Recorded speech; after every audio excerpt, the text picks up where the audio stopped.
वालाच्या शेंगा गावरान पद्धतीने कशा करायच्या म्हणून तुम्हाला दाखवते मी आता. बघा, उकळत्या पाण्यात टाकल्यात मी या शेंगा.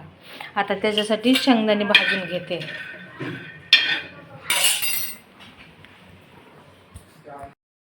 हे बघा, शेंगा पाण्यातून काढून पिळून घेतल्यात हलक्या आणि शेंगाला मसाला घेतला. बघा, हे कोथिंबीर, शेंगदाणे, हिरवी मिरची, लसूण, हळद, मीठ. आता याला आपण मिक्सरमध्ये टाकून वाटून घेणार आहेत.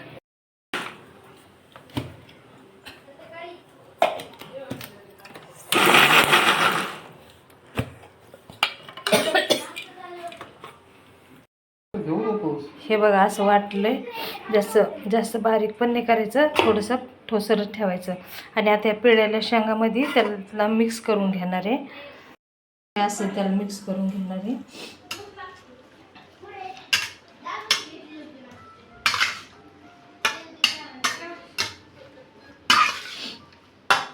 बाजरीच्या भाकरी संग, चपाती संग खायला एकदम झणझणीत मस्त छान लागतात गावरान.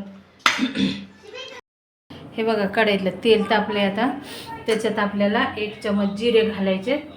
तेल तापलेलं आहे त्याच्यामुळे पटकन टाकायचे आणि पटकन आपल्याला हे शेंगा पण टाकून घ्यायचे.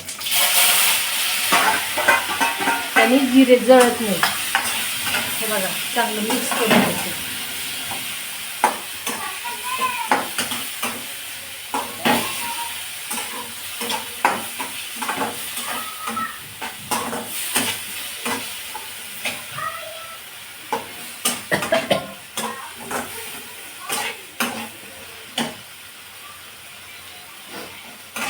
छान अशी जिऱ्याची फोडणी असली शेंगाला.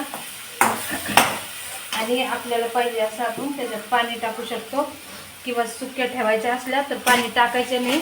कमी गॅस करून झाकून ठेवलं तरी चालतं. इतक्या सुक्या करायच्या असल्या तरी चालतं.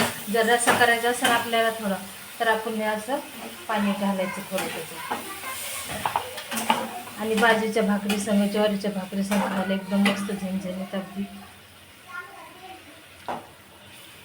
चरचरीत झाल्या शेंगा. हिरवा कलर आलाय बघा त्याला, किती छान.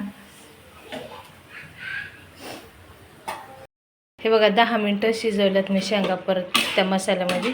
एकदम छान असा रस्सा झालाय. करून बघा, खाऊन बघा आणि मला कमेंटमध्ये सांगा कशा झाल्या, म्हणजे मला बी कळलं.